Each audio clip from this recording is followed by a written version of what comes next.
All right, so here we go. Next match of the day. We got LA Infamous, Team Infamous, taking on Vicious. And this should be an interesting matchup. Start of the afternoon division. We're here in very beautiful Galveston, Texas. Day is opened up, bright blue sky. And we're about to watch the first point kick off. Good breakout from Infamous. Able to get out, bodies alive. Both sides of the field doubling up that back center. John Richardson and Travis Lemansky, and a pretty good breakout for Vicious as well. Vicious doubled up in the back center. And then trying to get into Snake 1, able to do it. Oh, they lose their back player on the Snake side of the field. Infamous pressing up the Dorito side. Vicious pressing up the Snake side. And Zach Wake immediately counters Vicious's move, gets to Snake 2. He's trying to shoot down the line. Oh, Brian Bortle taken out, and Zach Wake takes advantage of that, gets past the 50-yard line. He's trying to get a shot on that back center. Zach Wake hunting right now. And on your screen, you can see at the bottom, that's Zach Wake past the 50-yard line. Trying to get a shot on the Dorito side of the field. That's all that's left for Vicious. They have 3 players. Oh, nope, they lose the back corner on the Dorito side. And their back center as well. And it's looking like this point is going to go for Infamous as they start swarming downfield. And John Richardson is going to polish off the last player for Vicious. So nice job by Infamous, going to get on the board here. Score is going to be 1-0 as long as Marcelo is clean. So Marcelo is going to walk that flag in.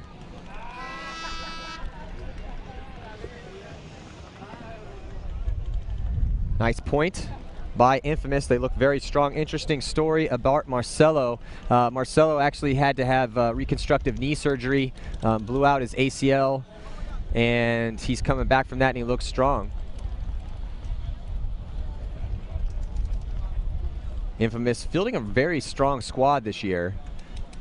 They've put the squad together last season and are really trying to take the advances they felt they made last season. They got a lot of experience on that squad too. And you're talking about John Richardson, one of the legends of the sport, and one of the more creative and athletic players to play the game, who still, after all the seasons he's played, still able to do it, and trying to impart some of his knowledge on those younger players. However, those younger players on the team, on Infamous, really have made a name for themselves. I mean, you're talking about Bobby Aviles, Marcelo Margot, Zach Wake.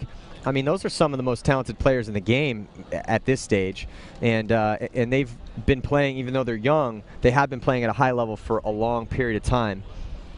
About 45 seconds to go for the start of this next point. Now, on the flip side of it, Vicious, they came into the Pro Division last year and struggled, though they did have minor successes along the way. They were able to knock Dynasty out of the World Cup last year, which is an impressive feat because Dynasty is always strong at the World Cup. And they have some really talented players too. It's really cool to see a homegrown group of guys come up from the Midwest. I mean, they didn't have really good teams to practice against for years, so they just really organically grew out of Omaha. And just through sheer will and work ethic, we're able to build the franchise into what it is today. 5 seconds to go before the start of this next point.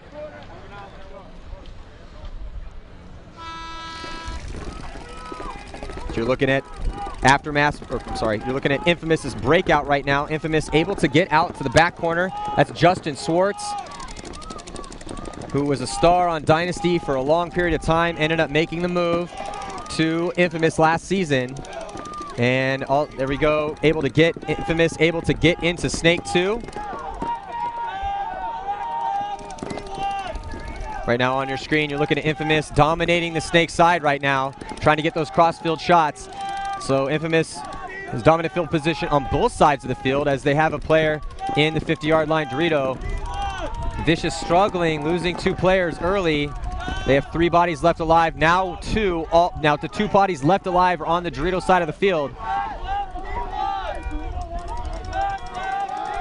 So Justin Swartz and Callie Rudolph trying to make something happen over here. And all they have to do is just go slow and methodical, and they're going to be able to take this point. Vicious struggling here early. And Infamous playing aggressive and strong right out the get. And we had Nikki Cuba up earlier doing a little play-by-play, and that's what he said that we need to expect from Infamous, is that they're going to come out aggressive. They've been watching these teams, and they feel that they know what they need to do in order to be able to play this field aggressive, which honestly is kind of tough. This isn't a field that's super conducive to aggressive moves off the break, but they are there. But you have to run and gun and get a little bit creative as how to get in those spots. But really, this field is more of a counterpunch field. You can get to those spots, but once you get to those spots, the important spots, then kind of the game plays out from there. You're watching a lot of guys earlier on today dying out of their bunkers, and some teams really struggling with that, which obviously is going to cause your team problems. Another key thing for Infamous is to play without penalties. Sometimes they can be a team that struggles with penalties. So keys to their victory is staying out of the penalty box. Also, they're a team that really does ride that aggressive high, and when they're playing like this, as they go up early 2-0 here against Vicious, that's when they really start to hit their stride. Now, Vicious, they're really good at shooting off the break. They're very good at teamwork, and they have Brian Bortle has been he's been stepping up his game on the Snake side of the field. But the thing is that this field isn't really dominant for the Snake or the Dorito. It's about because the field's now 20 feet longer. Changes this year. No coaching from the pits, and the field is 20 feet longer than it was before. Therefore, less people are getting shot off the break. It's easier to make your spots. Some teams have consistently been able to shoot players off the break. Dynasty was able to shoot some players off the break consistently. The Russians, of course, no stranger to being able to shoot people off the break. So that was effective for those teams, but it's just more difficult to do it with the longer field. So Vicious, that's been one of their keys to the games that they were able to win. So they're going to have to be able to incorporate that change into their game. Got about 5 seconds to go for the start of this next point.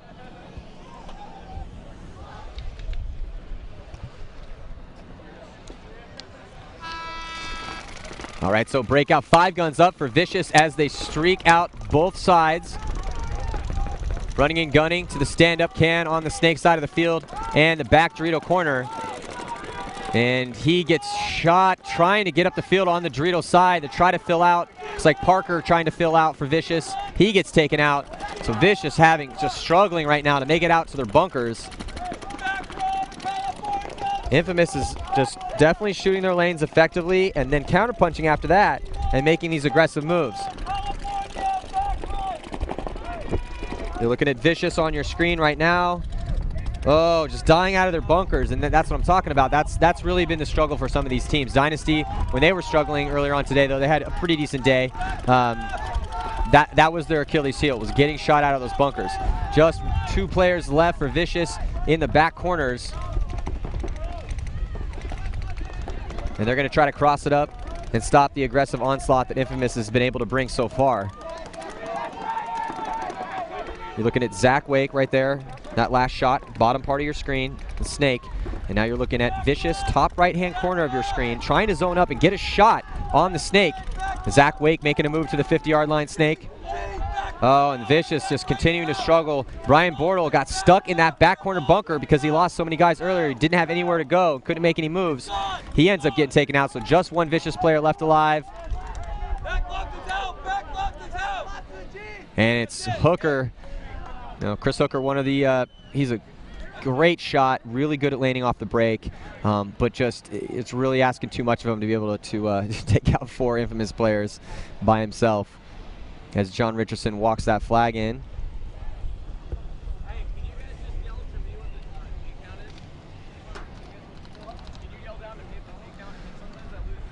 John Richardson is very physical, gym rat. Spends a lot of time working on making sure his body is in good physical condition to play paintball. However, unfortunately, he's just been playing so many years that he just has minor physical joint issues that he just has to deal with on a day-to-day basis when he's out here playing, which hasn't really slowed him down much so far. But, you know, as these veterans kind of get into the later stages of their career, you just wonder how long can they play at 100%. Nicky Cuba making an appearance for Infamous.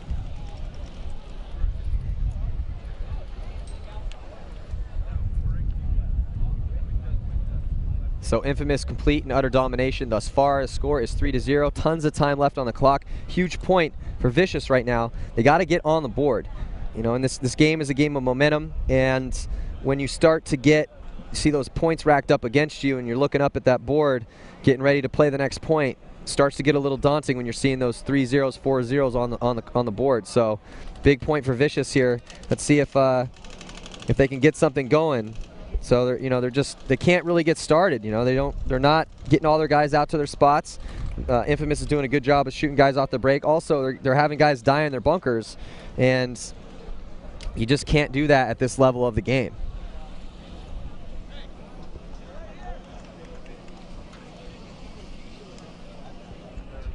About 20 seconds left to go before the start of this next point. I'm Matty Marshall. We're here at the inaugural event of the PSP season 2011. We're here in Galveston, Texas, bringing paintball back to Texas. We had Steve Rabikoff up here earlier, and Houston, not a far drive from Galveston, where Rab is from. So on the breakout here, you're looking at Justin Swartz from Infamous in that back corner bunker, and Infamous finally losing some bodies off the break, as Callie Rudolph and Bobby Avilas both getting shot. So just 3 players left alive. And now Drew Templeton able to get into the 50-yard line. Snake, gets bounced. There's definitely an angle coming in from that back corner that just dives right in on that Snake player, the 50-yard line. So that's, you know, something that these guys need to take into consideration. Now, he doesn't have anyone. He does have Chris Hooker behind him. There he goes, able to make that next bump up. They also have the 50-yard line Dorito as well. So this is a big point for Vicious, as I was saying, you know, just a few seconds ago, that, you know, they need to get on the board here and try to steal back some of that momentum. It's the first event of the season, first game for them, for both these teams actually, of the season.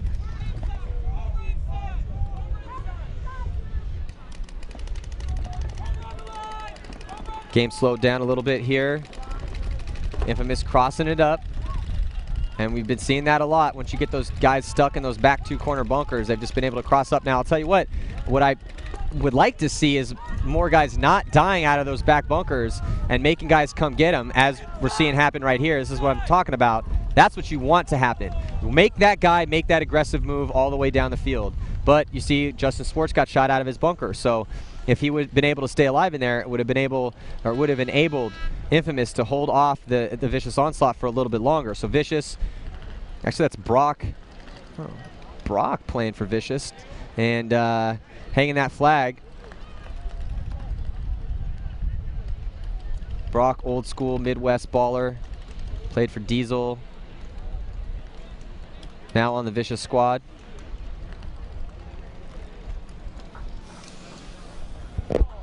So the score now 3-1.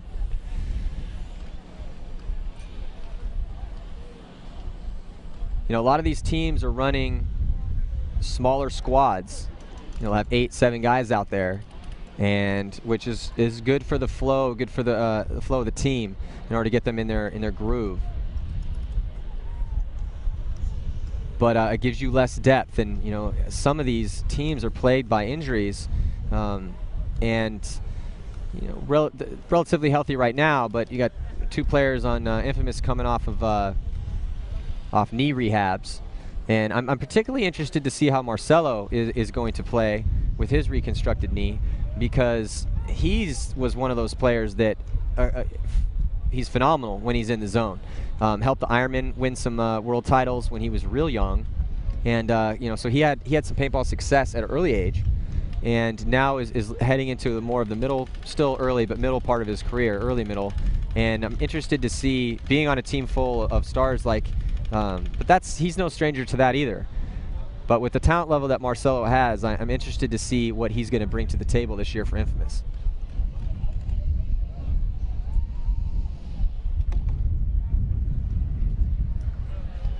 Got about 10 seconds to go for the start of this next point. Score is 3-1 in favor of Infamous. Go Infamous! So on the breakout, Vicious, let's see if they can keep, nope, lose a body heading out on that Dorito side of the field. They've got 2 players stuck in the back center. Or Infamous has 2 players stuck in the back center. So Infamous losing a body on the Dorito side and Vicious losing a body on the Dorito side. Both teams with players in the back center. And there goes Travis Lemansky digging out to the back corner, losing a couple pods. You're looking at Vicious on your screen right now. Vicious shooting down that snake, back snake corner, shooting down the tape line. And then Vicious making moves up in the center. You see Vicious making a move up to the center A. And then making a big move for the flag because Zach Wake, and it looks like a penalty was assessed. So penalty, they tried to rush to get into the box. So they're the Infamous, the penalty's starting to creep up for them.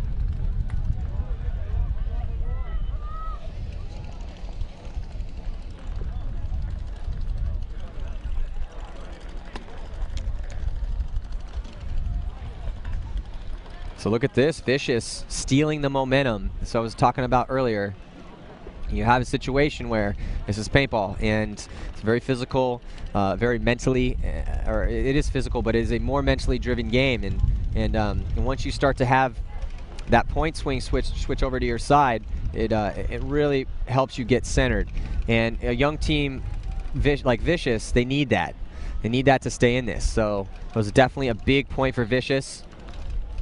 And in Infamous, like I was saying before, struggled with penalties, and penalty coming to bite them in that last point.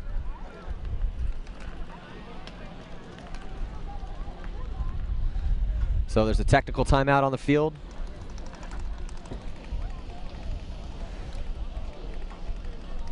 So it's going to be a very interesting year here for the PSP. There's been some changes in case you're first or tuning in.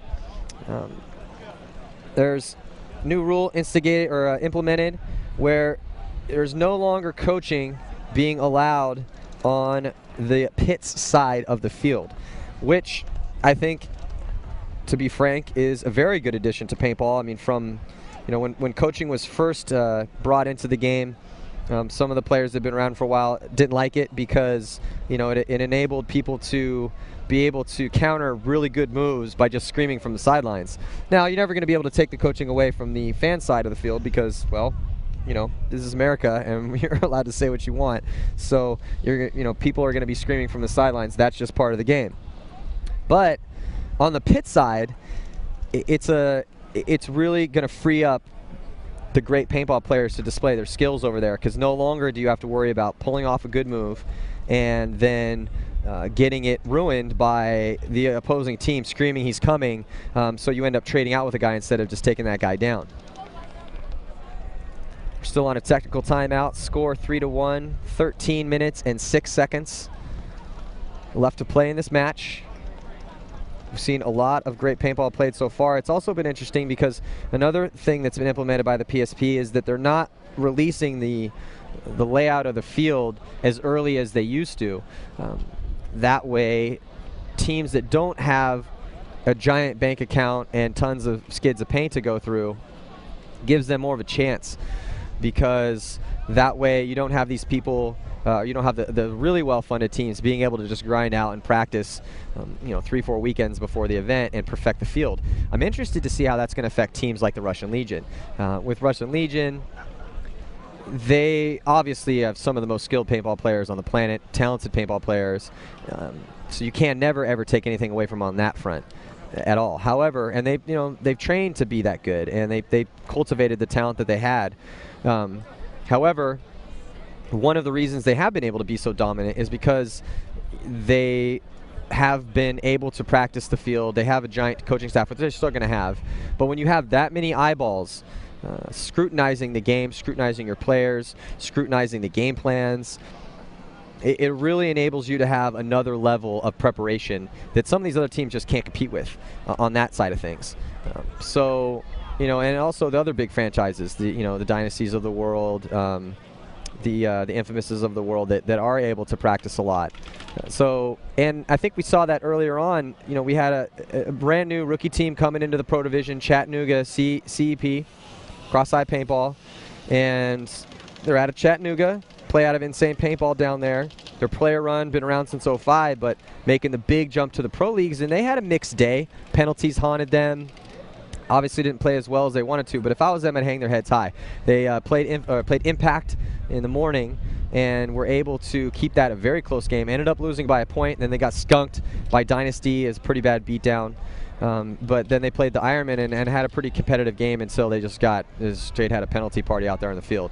So I think that goes to show you that, you know, when you look at that situation where these teams don't really have a good look at the fields in advance, that it will create a more competitive balance.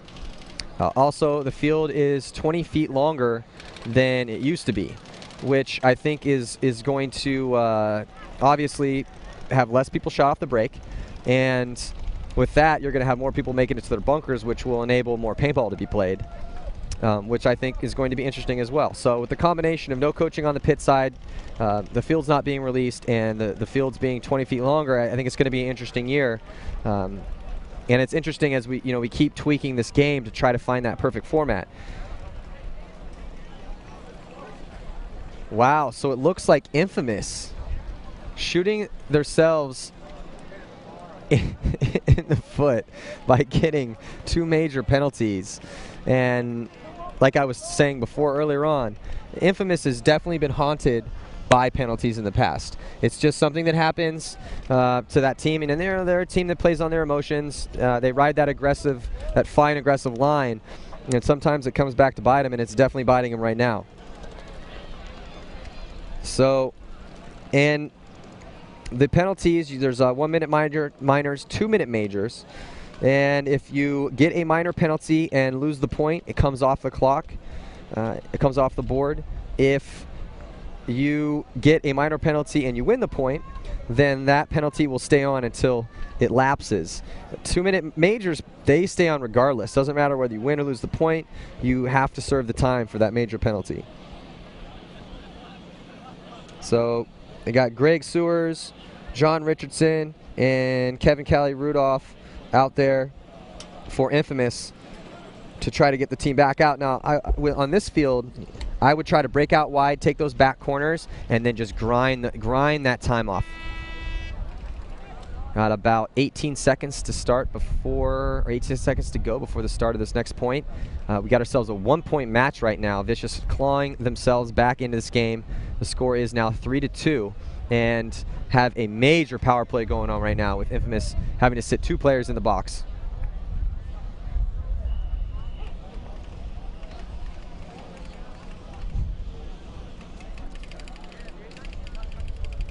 Nope, still on sort of a technical timeout here as they get the clock going.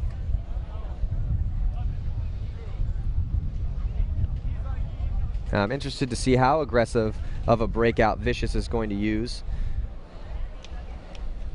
because they do have this power play. However, one of the quickest ways to negate your power play is to try to come out too aggressive or not make your spot. I mean, you since you have the power play, you definitely want to play aggressive.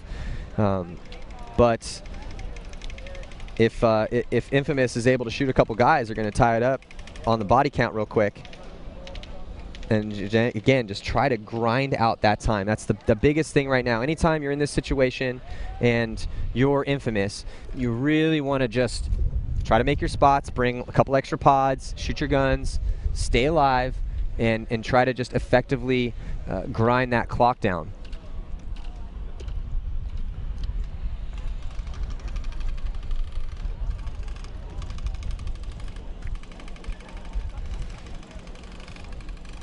I'm also interested to see how Aftershock's going to play. Those games will be coming at you later on this afternoon. Aftershock, young squad, rebuilding a legendary franchise, and ended up taking second to the Russians in World Cup 2010 last year. And talking to Nick Sloviak, we had him up here, and he was pretty.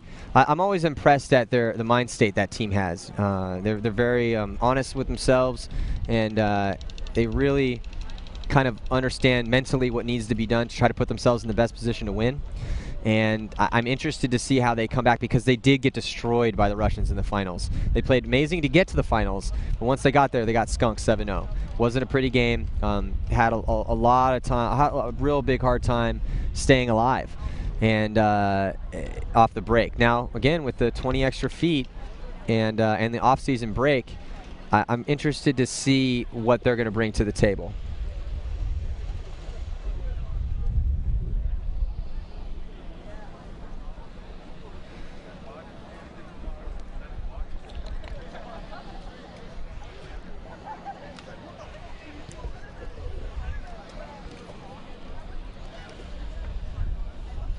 So we're still on a technical timeout here as we head into the afternoon's play here. PSP Galveston event. And you got to give Vicious some props for being able to get back in this game here. I mean, they easily could have just let Infamous go on that aggressive run and run up that score. You know, and the point differential is also something to keep in mind. The way that this works out is it goes with on your wins, but then if there's a tie, which there almost always is, you know, team may have 1-1 or head into the second day. But regardless, your wins are a factor. But then if there's a tie, let's say you're 3-1.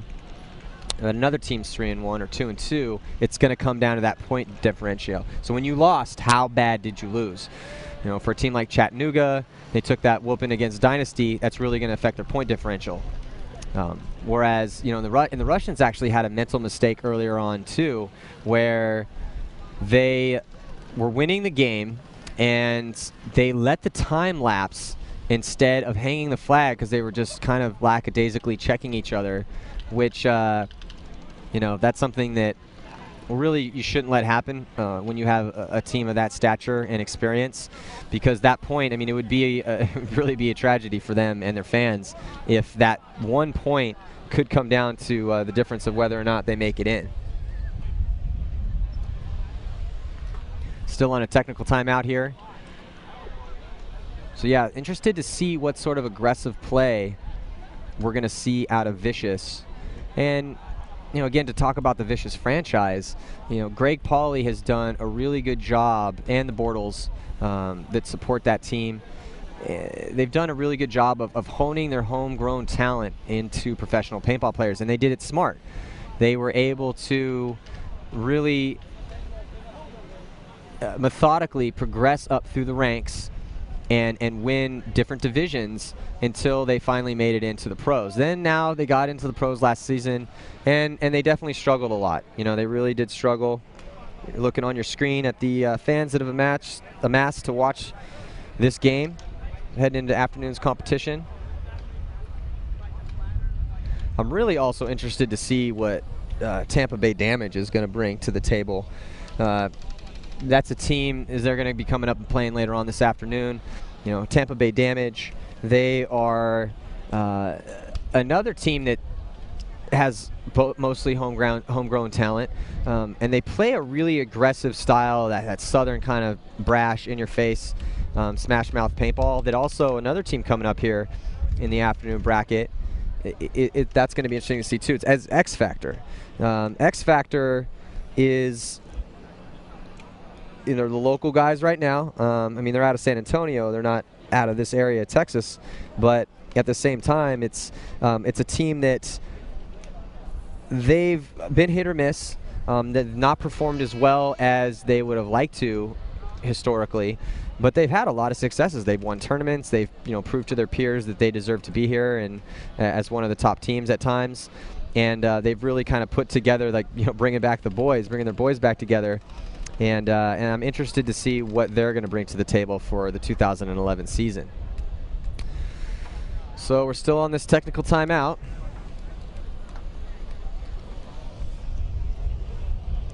Score 3-2. teams are starting to make their way back onto the field.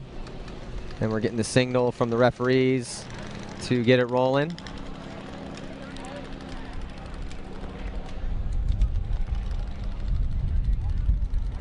It's always interesting to see, too, the teams that come out of the, you have a team like Infamous. Infamous is from Southern California, mostly. They do have some players, that don't live in Southern California anymore, that have to, get imported back in for practice.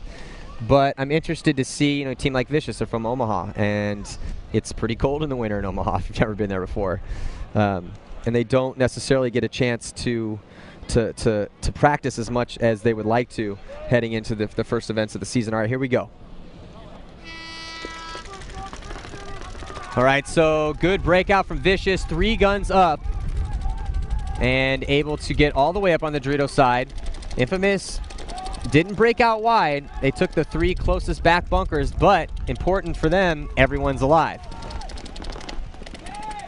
So they got their 3 guns up, just trying to burn that clock out, trying to get out wide, and they're able to do it. 5 players left alive for Vicious. Let's see if they can tie this game up and keep the power play. That's very key. When you're in a situation like this, you want to push aggressively, but you want to do it in a very concise manner. You're only looking at 3 guns. There's not as many guns, not as many streams of paint coming at your way. So let's see what they can do with this. Making moves up the center. Here comes Vicious. They're playing smart and methodical. This is exactly what you want to see out of them right now. Oh, and John Richardson gets shot out of that back center. Oh, and they also lose Kevin Rudolph as well. So nice job by Brock and the Vicious crew. Able to take that point and tie it up, and there's still 37 seconds left on 1 major penalty and 45 seconds left on that second penalty. And Infamous has just got to be, I'd be very disappointed right now. 1 major penalty is one thing, 2 major penalties in 1 point is just a complete lapse of judgment. Couldn't really see what their penalties were on. Might have been gun penalties, but because they have been plagued by penalties in the past, penalties are going to come. Penalties happen. It's part of the sport, and that's just the nature of the game. But you don't want them to come in waves like they do for Infamous sometimes. All right, so we got ourselves a tie game. It's 3-3 right now with 11 minutes to play, minute and 10 seconds left to go before the start of this next point.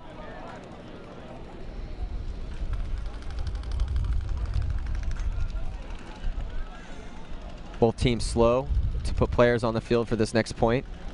Means they're probably doing some last-second strategizing, and that actually is going to be a huge factor in this tournament because the fields are not released as early as they were before. This team's only had about a week to look at them, and not a lot of practicing was done in that time, and they tried to get as much in as they possibly could. Some teams flying in a couple days earlier to get as many points as possible. In before the actual start of the event. Still, the game plans are such a fluid thing. I mean, they're fluid even when you had 4 weeks to practice for the event. Now, they don't have that luxury, so they're really in a situation where the coaches have a harder job now. The coaches are going to have a more difficult time adjusting on the fly and getting really good game plans set in motion and changing them as the game evolves.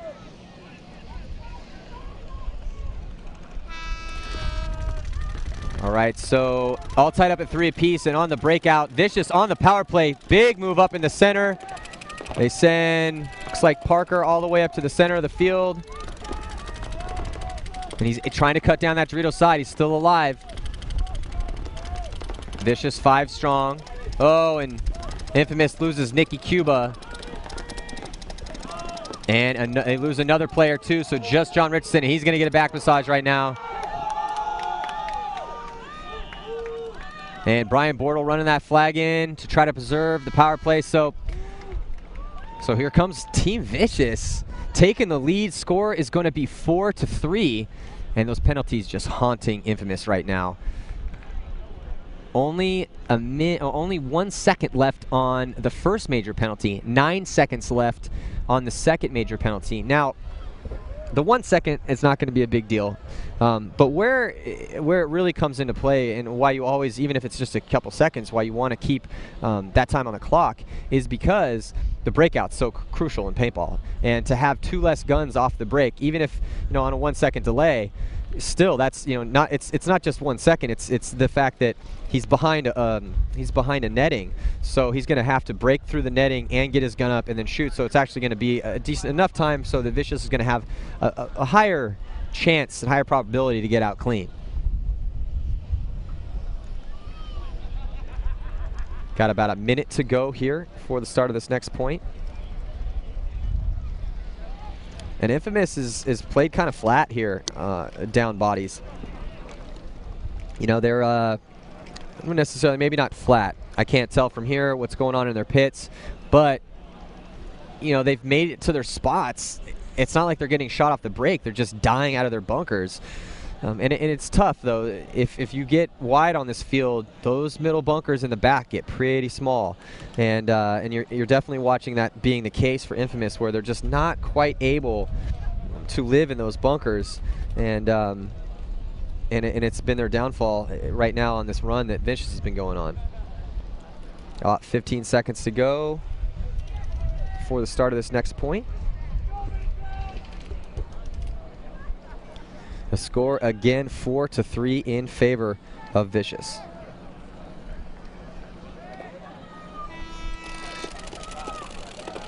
So let's see now as Infamous is about to get all their bodies back. They lose a player, lose Greg Sewers off the break, trying to break out to the back corner. And Wake getting out of the box, and he gets shot as well. So Infamous losing both their players coming in from the penalty box, and they lose Travis Lemansky, and then another penalty on Infamous. And it is a complete disaster on the penalty front for Infamous right now. They played the first couple points so great, very aggressive, methodical, and smart, and then just falling completely apart on the penalty side of things. And here comes Vicious, just not missing a moment, trying to seize the advantage.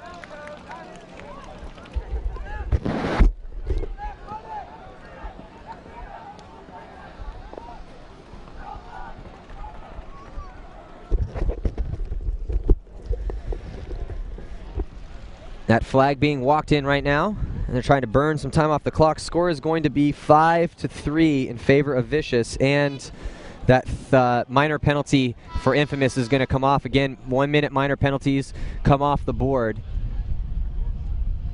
when you lose the point. So Travis Lemansky coming out of the box. Couldn't quite tell. I think that penalty might have been on Zach Wake. Couldn't quite tell from here. 9 minutes and 20 seconds left. And we've seen some slower matches so far as these teams feel this field out. And now I think that in the afternoon we're going to start to see quicker games. Obviously these penalties are helping speed this game up. Looks like a timeout is being called by Infamous. That's a really smart timeout to call. And if I'm their coach, right now I'd say, hey, look, forget about it. The penalties happen. That's the past. Let's get rid of mentally get rid of that baggage. We need you focused. We're coming out with 5 bodies. This game is not over. We're only down 2 points. There's a ton of time left on the clock. Get out there and do what you did to take that lead in the beginning of the game. Because Infamous did look stunning in the first part of this match. They look great, but they've really just. Like I was saying in the beginning of this game, that the key to their victory is going to be to play clean, and they haven't.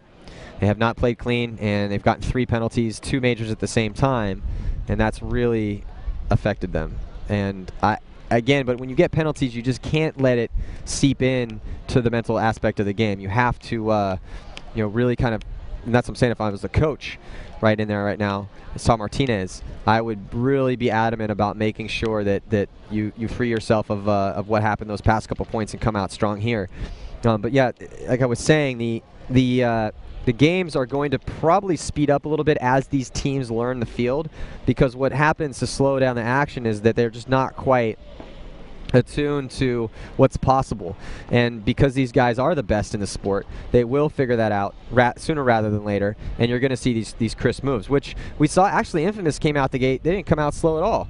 First time they played the field today and in this event, and they came out real strong. Got a minute and 40 seconds left to go.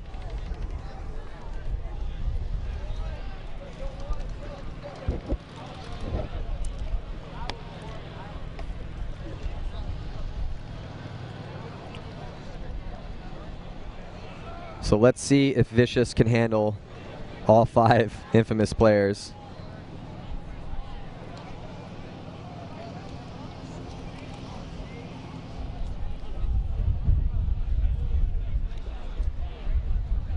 So they got Nicky Cube out there, Justin Swartz, Kevin, Callie, Rudolph, and Greg Sewers. An interesting addition to Infamous. Greg Sewers actually was playing with Aftershock till a couple weeks ago. Which, talking to Nick Sloviak from Aftershock, we're going to watch Aftershock battle in a little bit. But you know, it was kind of a hit to their team. Greg's one of those up-and-coming guys that can play some phenomenal paintball when his head's in it. He's still a little young, a little raw, but he's starting to sharpen his skills, and more. It's not really his skills. He's very fast. His snapshot's awesome. He's very aggressive. It's just that mental aspect of the game. Now he's been doing this. He played on Excessive, played on the Ironman, played on Aftershock, and now he's playing on Infamous. So, you know, quite the decent amount of teams he's played on in a small amount of time. But I think that he could be a great addition to the Infamous squad. Got about 7 seconds to go for the start of this next point.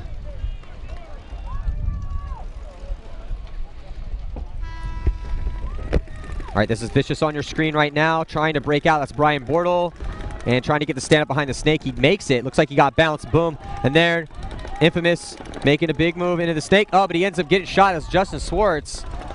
Justin Swartz, one of the more dominant players on the Dorito side of the field for years for Dynasty, and struggling right here in this point, trying to make it into the snake. You see that a lot of times in these players, like for instance, Brandon Short's playing on the Dorito side now, which he's got to be enjoying because Brandon Short was only played the snake for a long period of time, and he was one of the best to do it.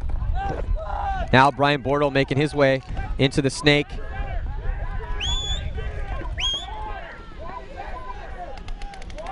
Brian Bortle getting checked out by the referee, and you're looking at the back line of Infamous. And here comes Brian Bortle all the way past the 50-yard line. There's nothing stopping him. There's no player for Infamous in the back corner shutting him down. And now Brian Bortle's trying to get some crossfield shots on. Looks like he might have got a shot on Greg Sewers. Nope, wasn't able to do it. Bobby Avilas dying off the Dorito side for Infamous, though. A little bit before that. Brian Bortle in a really good position right now. He's only looking at one gun towards him right now. Infamous just dug in. Not in a good position. Dominant field position for Vicious right now. They have the 50-yard line Dorito. Brian Bortle past the 50-yard line of the snake right now. And you look at Infamous, I mean, you see they're just literally huddled in their bunkers, gunned up on their lanes. And Brian Bortle, top right-hand part of your screen, in the snake, past the 50-yard line. Just trying to search for shots. Tough, though. That's a hard position to be in. It is a dominant position. However, the next gap to cross is substantial, especially when you're looking at a couple guns. I mean, there's a giant gap that's easily covered by the position that I think that's no, it's Greg Sewers that's in that position right now, and he's shooting that lane. And you can see he's shooting right-handed in that lane. Now Brian Bortle, see, look at that giant gap he has to cross. You see the Dorito, the next Dorito he wants to get to, but there's a giant, huge gap that he has to get across, and Greg Sewers is shooting that line. You can see the back center for Infamous is trying to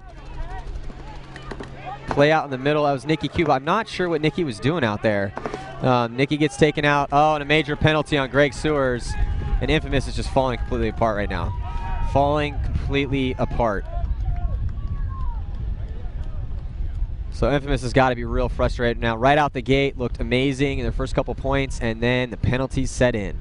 And once the penalties set in for Infamous, sometimes they set in for good. And it's just, they've really been a struggle for them so far in this game, and it's disappointing to see them do this because they know that penalties are one of their issues, and to consistently get these penalties is just really disheartening for them, I'm sure. Now on the flip side, Vicious, they've got to be stoked right now. I mean, you're looking at a situation where they were getting whooped up on in the beginning, and then they've just gone on this run, and now they're 1 point away from taking this game. Got about a minute and 30 seconds left to go. Minute and 30 seconds left to go before the start of this next point. 6 minutes and 45 seconds left to go in the match. don't think it's, well, we'll see. If Infamous continues to just play on like wild banshees, then they're going to have some problems here in this event. This is the first we've seen too. Well, actually Chattanooga had a problem with penalties earlier on today. So, and the referees are on it, man. These are the best referees in the world, and they've been doing this for a long time. Same reffing crew's been doing this for years. So they know these players too. It's the same guys who've been playing for years mostly, with some new additions. But you're looking at Infamous right now, and they've got to get something going on. They really need to get their composure back. They have to serve another 2-minute major penalty. Again, 2-minute majors stay on the clock. Minute minors come off if you win, stay on if you lose.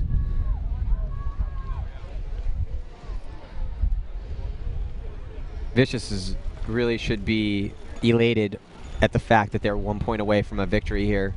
It'll be a really good start for them to chalk up a victory against a solid team like Infamous. Even though penalties is what's killing Infamous right now, and it's not that Vicious is playing.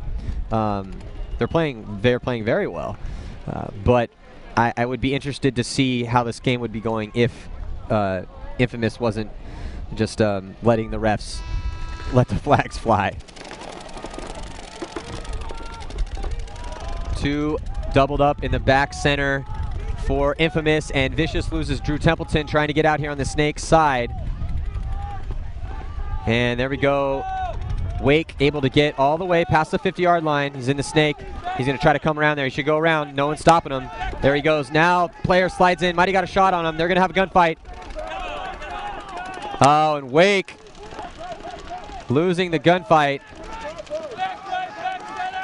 So, you know, Zach Wake's just trying to get something going, but just not able to do it. Loses that gunfight. It's tough to gunfight when you're on your stomach with a back corner who's, you know, in a really good position to be able to engage in that gunfight. Got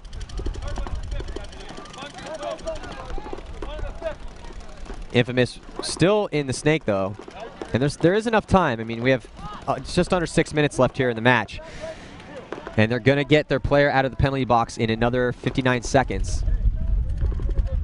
So you see on your screen, Justin Swartz trying to get something going on in the Snake. There's a lot of different spots in the Snake to get shots from. And as this tournament progresses and these players get more looks, you're going to see a lot more effective work done from the Snake players because they're just going to learn those shots. John Richardson making a move over on the Dorito side of the field. And you can see he's trying to lob it. He's trying to lob it over in that back corner. It's not an effective shot. He has a better shot on the back center, but he has to wrap around to do it. If I were him, I would try to get back more toward, well, actually I wouldn't because he just lost another back guy. And Infamous doing damage control on the Dorito side, backing up. So 3 players left alive for Infamous, 3 players left alive for Vicious. Vicious good crossfield spread, and really, at this point, Vicious is playing really smart. Just gun up, shoot your guns, and just don't let Infamous make those moves. You see John Richardson trying to make something happen. He gets into the 50-yard line. Dorito. As time ticking down on the clock. We're under 5 minutes. It's 4:30 left on the clock. Infamous gets their player, gets Greg Sewers out of the penalty box. So now Infamous has the player advantage. They're 4 players to Vicious's 3.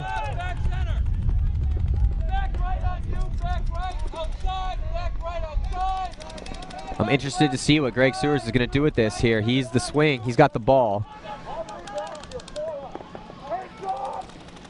And right now he's just supporting, and you saw as soon as Justin Swartz in the Snake was able to get a back player behind him, then he got a little bit more liquid here in the Snake and started to go to work. And there we go, passing the 50-yard line, and they lost the back corner player, so he's really going to be able to do a lot here. JR able to take out the back center, so it's just 1 Vicious player left alive. Infamous looking to make this a 2-point match. It's Greg Sewers and Justin Swartz, or I'm sorry, Marcelo. It's Marcelo in there. So Marcelo Margot able to do some work in here in the Snake. So it doesn't look like the knee injury is hampering him at all, which is good to see. It's you know, it's tough to see a really talented guy blow his ACL out like he did and have to struggle through that rehab, but he doesn't look like it's hurting him at all. And like I was saying before, I mean, he's one of the most talented guys out there, and if he can get his game to the levels it's been in the past coming off that injury, he's really going to be asset to Infamous.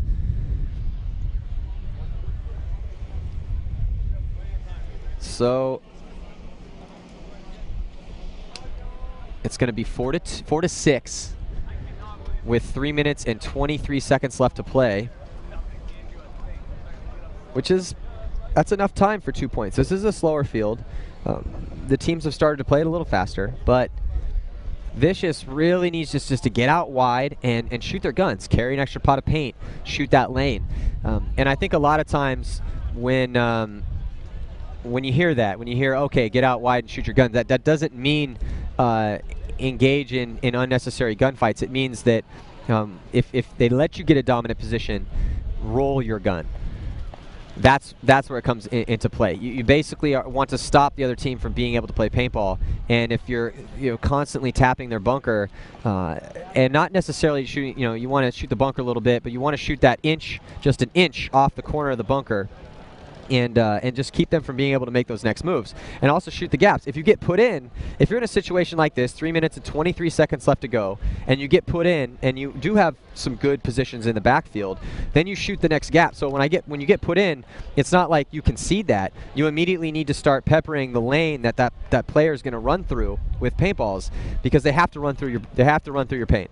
And that's the most effective way in a situation like that to try to get some kills. All right. Just about to start this next point. Both teams at full strength. Breakout from Vicious. Big breakout from them all the way to the 30-yard line. Dorito off the break. And it looks like 5 alive for Infamous. And here comes Sewers up the Dorito side of the field. Zach Wake trying to make it into the snake. Infamous pressing aggressively up the field. They like Rusty Glaze backing up Greg Sewers. And Greg Sewers just streaking down the Dorito side. Ends up getting shot, though, in the face. Zach Wake, though, plays off the chaos, able to get into the 50-yard line, snake side. And you're looking at Vicious right now on your screen. And Vicious just getting tore apart here. So nice job by Infamous. And Marcelo going to run that flag in.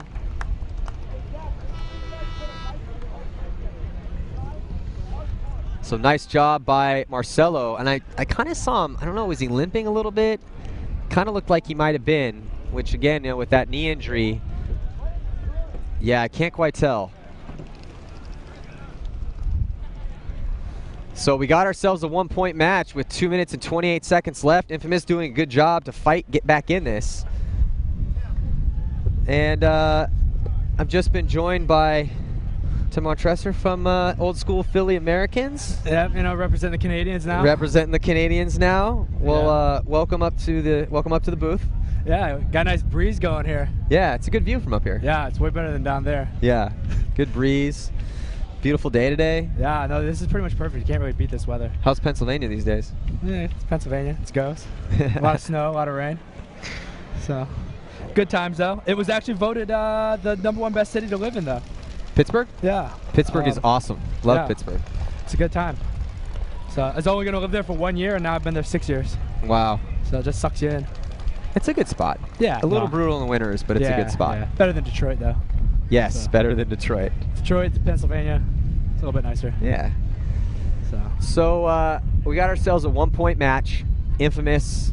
I'm going to give you one guess as to what their problem has been this game. A couple Zach Wake penalties? Couple penalties, yeah.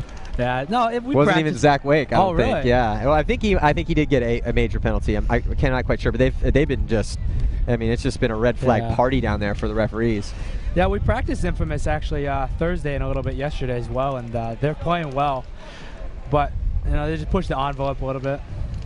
Kind of. Yeah, what's killing them in this game because they'd be dominating. I mean, they dominated the first points and rang up a couple, and then it was just 2 majors and a point. Right. Vicious comes back, takes the lead, and now they're scrapping back in it because they're playing clean. Right. Even before the game, I was like, yeah, key to Infamous's victory is play clean, and then they just didn't even come close to that. So definitely the most penalties assessed on a team so far, even though Chattanooga was trying to set the record earlier on. Yeah, in they one of their had a rough matches. stretch, and we talked with them about that too, because the roughing's a lot tighter out here on the pro field. And we practiced Chattanooga yesterday afternoon. We told them they should be a little bit more careful. And it's not that they do it maliciously. It's just one of those, you get nicked on the pack, and in divisionals you can keep going. The referees maybe aren't as tight, but out here they definitely don't give you an inch. Yeah, and you've been playing at the top level of this game here with these referees for years.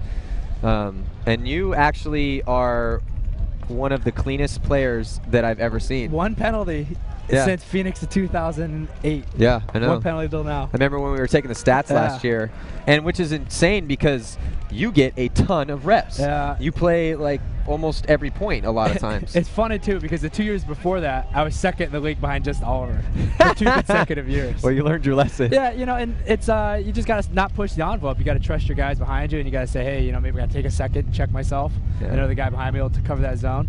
It also seems to be a lot of I think when the referees are mentally deciding whether or not first of all which penalty to call. Right. I think it has a lot to do with your body language. Yeah. Like did you make a legit attempt to actually check yourself or stop your forward motion?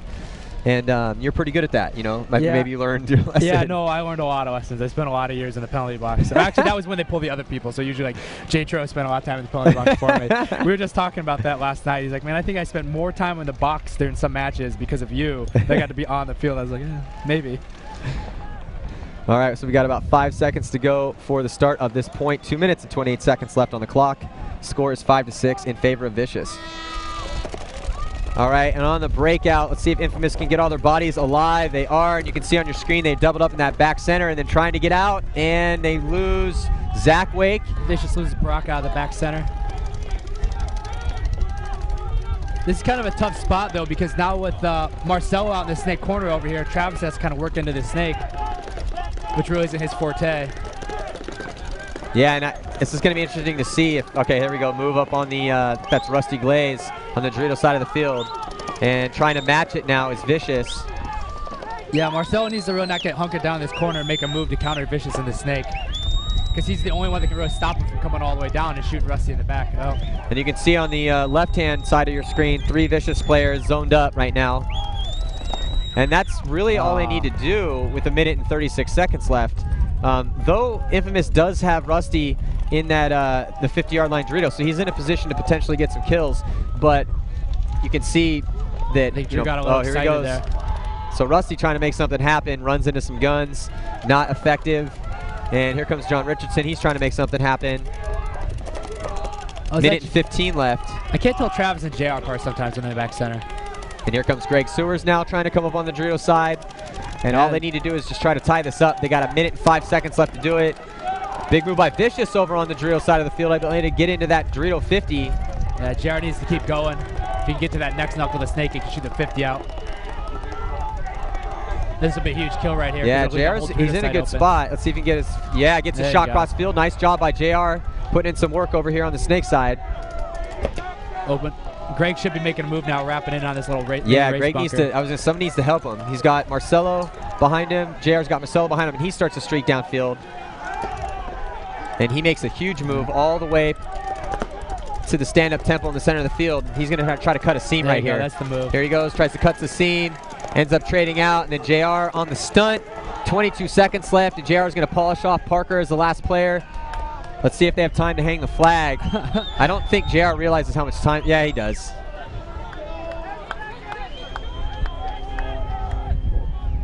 Yeah, he should have enough time here. So JR is going to, just in the nick of time, with 1 second left, hang that flag. Wow. Keep it close. Keep it interesting. I think I would have ran a little bit faster as I was in. Maybe a little bit. Just maybe a couple seconds. Yeah, maybe had a little pep in his step there. He's been telling me he's been doing cardio, but I see him wheezing over there a little bit. He made a good move there, though. Made a great move. Yeah, filling the snake, coming over here, shooting the 50 Dorito. And to be honest with you, most of that game broke down with Vicious. Drew came all the way to Infamous's Snake 4 here. Came up and just completely missed Rusty in the 50 Dorito. He's behind him.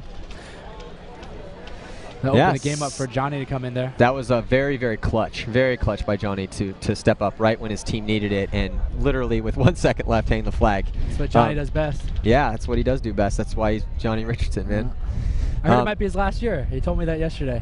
Yeah, he says that every year. Yeah, he does say that every year, though.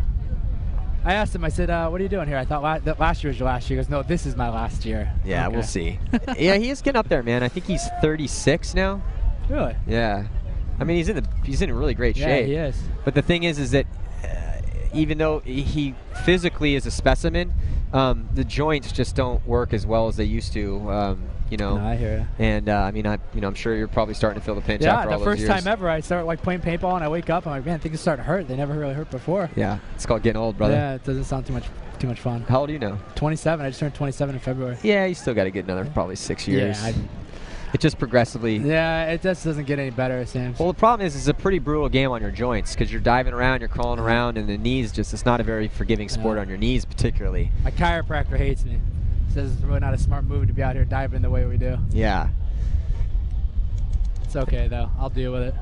Yeah. It's a good game, though, 6-6. Yeah, this is a great game. So Infamous able to really pull it back from the jaws of defeat because of their penalties, and then really they just stepped it up. Yeah, and it's always been Infamous's problem is those penalties because they're a great team and they really have a solid squad top to bottom. They just can't stay out of the box. They can't. They have such a hard time staying out of the box, and it's always a problem for them. Yeah, that's what killed them at World Cup. They really played well. They played really well at World Cup, but they always had a major, 2 majors, a couple minors. I mean, 4 or 5 penalties a game just doesn't cut it. Yeah. So we got another technical timeout. Vicious is playing well, though. They've actually been, since World Cup, right before World Cup, they started turning up a little bit. So it's always good to see the new kids on the block. Oh, it's great. I'm really I'm stoked for them, man. I'm really happy that they just grind. Yeah. They have that Midwestern work ethic, and they get out there and play 1 billion points of practice and get up early and stay late, and they really have that tenacity on that side of the training side of things, which ultimately is going to pay dividends because it's all repetition. Right. Right. It's also level. It's just they do live in the Midwest, so it is hard for them to get other pro teams to practice against. But they've been pretty good at trying to, at least as much as they can, get some reps in with other teams. Yeah, and oddly enough, even though they're like I don't know 4 or 5 hours south of Aftershock, they never practice each other. That's weird. They hate each other. I was on Shock, and all last year I tried getting them to set up a practice, and they just said it's completely unproductive. They'd rather just do drills and play each other, and it's kind of ridiculous, but. What? Why do the Midwest teams always want to fight each other? It's always been. I thought it's always been that way. When Avalanche was there too, when Avalanche was based out of Chicago the last year or so, they never practiced Aftershock. They never practiced Vicious. They'd rather just play themselves than play each other. Which is funny because, like, in Cali, there's always... Everybody plays each other. Everyone plays each other. And I'll tell you what, sometimes the practices are unproductive. Yeah. But it's funny, though, because there's so many teams out there. So let's say that particular year you hate Dynasty. Or not hate them, but you just, when you practice them, it's unproductive. Right. Then the next year it'll be excessive. Then the next year, it'll be whoever. But there's always someone else you can play against. So it's like, we can't get Infamous to play this weekend, so let's play the Ironman. Somebody needs to go to the Midwest, just kind of make a treaty between everybody. Yeah, right. Kind of help improve the camaraderie over there. Yeah. We need to bring in like Nelson Mandela and have like a sit down with everybody, talk through their differences. Yeah, it's funny though. I mean, you would think that they really want to utilize each other at that level, especially if they don't play each other. Maybe not this event, but in the past, even if they're not in each other's brackets, they refuse to play each other. So strange. Yeah, it is weird. I mean, I don't know. After being in the Midwest and knowing those teams for so long, it does make complete sense, but. On the logical side of things, it doesn't. On the emotional side of things, it does. No, they hate each other, so there's absolutely no love lost there. Yeah. And hate's a strong word, but they really do. So. I think it's that competitive thing. It's like, who's... It's what makes paintball fun. If I didn't hate people sometimes, it really wouldn't be as much fun. I played the last 2 NPPL events last year with Arsenal, so I played with Oliver. And I'd probably gone about 3, maybe 4 years without actually talking to Oliver. And I told him when we were sitting in the hotel in Vegas, I was like, man, I'll be honest. I was like, I used to hate you. And he's like, I hated you too. I was like, I didn't really hate you. I just kind of hated your team.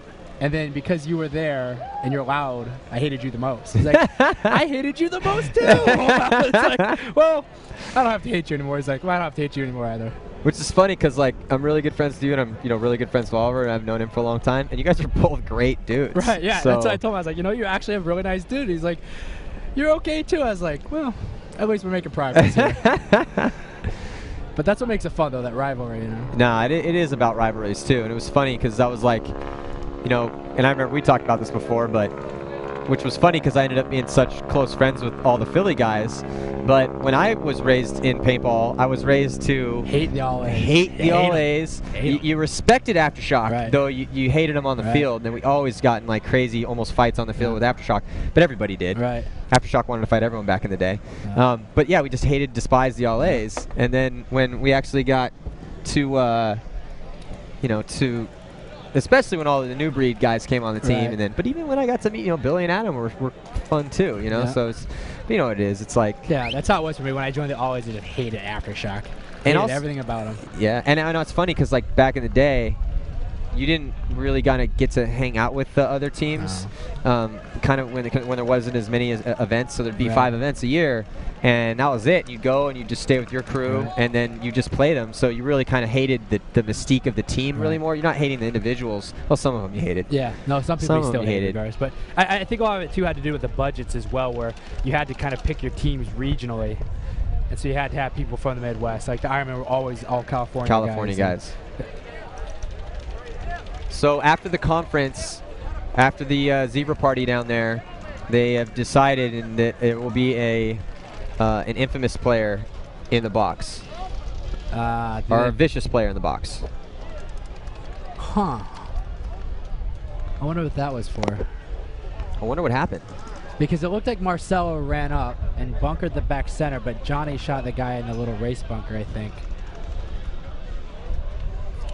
Well, we're going to find out in a second when we see who actually gets in the box. Yeah. This could be a good year for Vicious, though. They're starting it out right. Infamous is a good team, so. Yeah, I'm excited for them. I really hope that they have some success this year because it was a tough year for them last year, but I think that they also have that long-term view about everything. Right. They know. I mean, you're a fool if you think this is going to happen overnight, and they're not fools. It was a little bit hard. They brought in a couple pro players at the beginning of the year, and everything didn't really pan out so well for them. Kind of revamped their whole plan. Yeah. All right, so it is a vicious player that will be in the box, and let's see what happens here. Sudden death overtime. On the break, 3 guns up for Infamous as they streak out on the Dorito side of the field, and Nicky Cuba thought he got shot, but able to make it in alive. The Infamous player gets bounced into the can, but he's in a good position to fill into the snake. Oh, Brian Bortle gets shot for Vicious, so now just 3 Vicious players left alive versus Infamous's 5, and it does not look good for them. And that was that an inadvertent horn? Oh, actually, what I think should have happened there was if they got a major on the last 20 under the 90 seconds, I bet they pulled the major and then. Oh, that's what it was. That's and we weren't actually in that. So Johnny didn't even have to hang that the was flag. heading. That was the last bit. So that's. Right. But they're still going to have a minute and 40 seconds left. Right. In that major penalty to head into sudden death overtime. So we're heading into sudden death overtime right now, with the score tied up 6-6. Yeah, I think Vicious made a couple big moves this year. They let go of, well, I guess it was last year, but they let go of Pat Roberts and Billy, which was pretty early. And they actually kept Drew, which I know Drew pretty well for playing on the All A's, and I know it's kind of hard for him because of where he's at with school to commute back and forth to Omaha. So him re-signing with them was actually a pretty big deal. And then they signed Brock, who actually just disappeared for like 4 years. I don't even remember Brock, but he used to play on Diesel, Avalanche, Farside. He's been around for a long time. Aftershock, maybe for a little bit, like when Axel first started. Well, it was funny because like I see him out there, and I'm like, oh, it's Chris Hooker, and then I'm like, wait a second, is that Brock? Yeah, I remember Brock a long time ago, like in 10-man, and he was he dominated some Midwest series around there for a while. He's a nice guy. He is a nice guy.